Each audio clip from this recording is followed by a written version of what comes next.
This week's topic came from Lisa, who wanted to know how to be brave when feeling intimidated. So I pondered that and thought before I could be brave, I needed to find a place where I felt intimidated, which means this week's topic is finding bravery when feeling intimidated. In this video, I'm going to focus on a time when I felt intimidated. In the next video, I'm going to focus on a time where I felt intimidated and I found bravery. And then I'll talk about a time when I was super brave. In the next video, we'll meditate, and then you'll get to watch the Fridity or the Friday Ditty, where I wrap it all up and I get a little poetic and a little nerdy. All the videos will appear in the playlist, Finding Bravery When Intimidated. So if you have a question like Lisa did, comment below or DM me on Instagram. I'm Angela. This is me making sense of myself, and this is what I did. Tell us about a time you felt intimidated.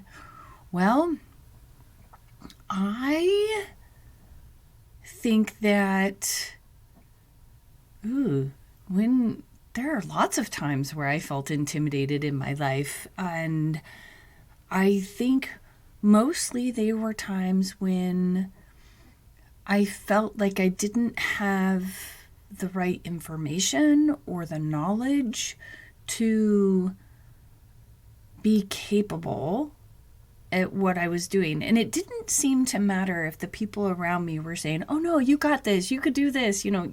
Yes, it helped, but I think the intimidation was more of something that was happening inside of me. How did you endure feeling intimidated? I think I just got through it. I don't think there was anything specific that I did in those moments. I think that it was just yuck. I know that's not really a good explanation for enduring feelings of intimidation. I wish I had some beautiful, insightful knowledge, but I don't think I do. What was it like to get through that sense of intimidation? I think that it really did just suck. I don't know. This is really interesting. And I think I thought that talking about feeling intimidated would be a lot easier than it is. But in those moments, it's almost like there's this belief or this idea that I wasn't valuable, that I wasn't capable, that what I had to offer wouldn't be enough or couldn't be enough. And I think just even surviving those ideas and those stories that were in my mind was all I could do. The next question is, how did you know you were getting through the sense of intimidation? I don't think that I consciously was aware, I'm going to get through this, or I can get through this. I think in that moment where I'm sensing that intimidation, like I'm the ant under the thumb that's going to die. Like, that's literally what it feels like, is that sense that I'm not going to make it because I'm intimidated, or I'm just going to keep making mistakes. And I think getting through that is kind of like just surviving it. Okay, I'm intimidated, and accepting it. Perhaps that is one of the things that I did, was I accepted that that's just where I was at. I really can't honestly say right this moment that I definitely did that. I think really in those moments of intimidation, it's just putting like one foot in front of the other.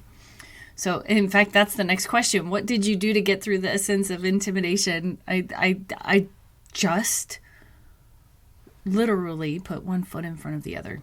And what did I do, or what did you do to feel less intimidated? Well, was there anything I did to feel less intimidated? I know from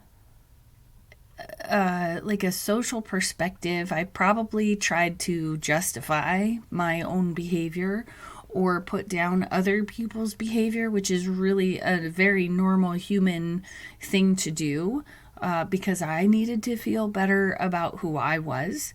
I don't think I consciously did that. Like I went, oh, I need to go put someone down so that I can feel better. I know that, like, even recently I was talking with someone, and we were both feeling a little not, I don't know if it was not included or but like we weren't good enough, which is, I think, a sense of intimidation. And then I noticed in our conversation that we were putting the other person down, or that we were feeling like was better than we were. I said, "Oh, isn't that interesting? We're doing something totally normal so that we could feel better about ourselves right now. Maybe we just need to stop." And so we did. It was kind of funny though, recognizing, "Oh, yep, I'm doing that. I could have sworn I never did that, but here I was doing it." And how much effort did it take to shift? Well, like I said, I don't know that I consciously put effort into shifting out of intimidation as much as I put effort into what's the self-preservation in my own mind that I was good enough. And in that moment, it took probably, I think it was almost like a reaction. I was going to say it took a lot of work, but I don't think so. I think it was like a subconscious reaction that I was feeling intimidated, and that I needed to bolster myself or to bring myself up. And that is very interesting to me. What inspired you to keep working at it? Like I said, I don't think I was consciously aware in that moment that I was feeling intimidated. At least not the moment that I'm thinking of. There are other moments in my life where I was consciously aware that I was feeling intimidated. And I think I did keep, what would I have done to keep working at it? Well, I think for me it was, oh, I need to learn more. I need to know more. Excuse me. And so I went to learn and gain more knowledge so that I didn't have to feel so intimidated. But even sociologically, I think that's a word. Sometimes, like, we have to make ourselves feel better. In order to like, confidence, there's the Dunning-Kruger effect, where just behaving confidently, people will believe that what you're saying is true. And that's, sometimes I think I might try to remember that, like, I wonder if this is a sense of the Dunning-Kruger effect, and that they're just overly confident and I'm feeling intimidated because they are telling me these things as if they're matter of fact. The next excuse me. The next question is, as you got through this sense of intimidation, what did you notice in the people around you? As I got through the sense of intimidation, I think what I noticed in the people around me was that they also have those sensations too. I think I also noticed there was less of a sense of confidence, more humility or humble attitude. And I think it starts with me. So as I start to come from that perspective of humility, or having that humble perspective, then what it does is it allows those people around me that might also be feeling intimidated too, to also have that humility and that humble aspect of them, and share it, so that then we can become a team and we can start working together. And how did I know this about them? Well, I think we started being more curious, and it felt more like a team. It didn't feel like they were better than I was, or I was better than they were. We were able to sit and work together. What did you see to know being less intimidated could have helped the people around me be more humble?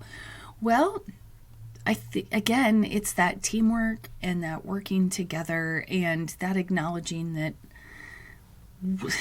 I don't know about you, but sometimes I think I have the answers and I don't, or I'll come to find out later that that's not true. So I think it's believing that that's possible for us to work together and to have that humility. And sometimes I've got to be the first one that shares that vulnerably. And what are the possibilities for the future now that you know you can get through something where you feel intimidated? I think that the possibilities for the future increase because now I can have I can feel more like a team player. And because I'm on the same team as everyone else, I don't have to hide that I'm feeling intimidated. I can be like, hey, something's off. Let's figure this out. Let's do this together. And sometimes there's going to be those people, I think, that are just like, well, no, this is the way. And I've definitely been that person where it's like, oh, but no, this is the way. And sometimes that might need to be enough. Doesn't mean I have to agree with it. Doesn't mean I have to go that way. And sometimes that might also mean that I'm going to shift into just letting them go do their own thing, especially if I'm not certain that I believe in it in that moment in time. How does feeling less intimidated build hope? Well, I think by perhaps noticing when I'm feeling intimidated and acknowledging that ability to come from a humble perspective, that it builds hope for the future, that I can get onto the team with everyone else, or they can get on my team, whichever way you want to look at it, so that we can build a future together of something better.